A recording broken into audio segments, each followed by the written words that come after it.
Hello, I'm Matteo, the Chief Mobile Opinionist here at Tech Travel Geeks, and this is the Tech Travel Geeks unboxing and review of a kwmobile case for the Google Pixel 6a. This is a kwmobile case that I purchased on Amazon, and I'll link in the description to where you can purchase that. Obviously it's an affiliate link. If you do purchase from there, you'll be supporting the Tech Travel Geeks. Anyway, this is what you get on Amazon. It comes in a nice funky piece of packaging, and on the back it's very generic. So what I'm going to do is open up this Ziploc bag, and on the inside we have the case itself, a little kwmobile microfiber cloth, which is quite handy, and a bit of styrofoam holding the case in place. This is a simple case. It's a material finish. There's multiple colors available of this. I went for the sort of blue color, and I'm actually quite liking the look and feel of this.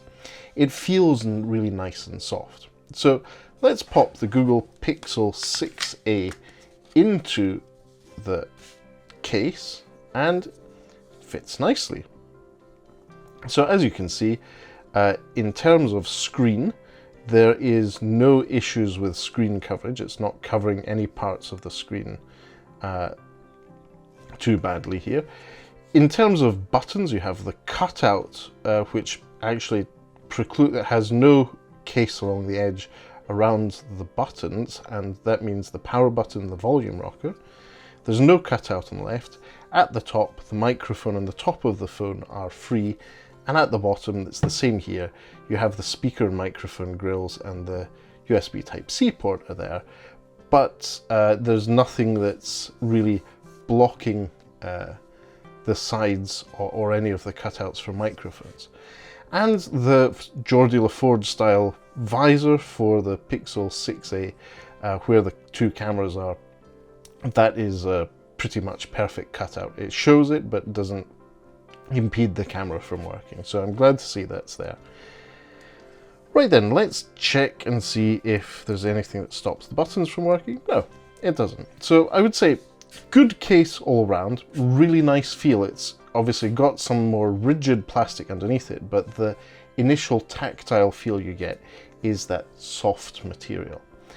I am a bit concerned about the fact that it has no real protection at the top here. I mean, it's a style of case, I understand that, but if I were to drop this, that means your whole top and bottom edges are pretty much unprotected, as well as the side of the case here, where the buttons are. But if you're not too bothered by that, I think that's a decent all-round case. If protection isn't the sort of primary reason you're getting it, you want something that feels nice, that maybe changes your phone's appearance a little, and maybe gives it a bit more volume to make it more comfortable to hold and type on, this may be the case for you. Anyway, this is the first of a series of case videos we'll be doing for the Google Pixel 6a. If you haven't already, we have seen them. We have done some videos on the unboxing and setup of the Google Pixel 6a. And obviously we're nowhere near done with our review of the Google Pixel 6a. But if you want to watch a good one, I'll link in the description, as well as to putting a card in here, to Michael Fisher, the Mr. Mobile's Google Pixel 6a review, which I thoroughly enjoyed. Anyway, if you don't already, please do subscribe to the Tech Travel Geeks here on YouTube. We'll be doing more Google Pixel 6a videos, accessories, the actual phone how-to videos, as well as our usual coverage of consumer electronics, gadgets, and anything we think makes the travel experience better. So for now, thanks for watching, and goodbye from me.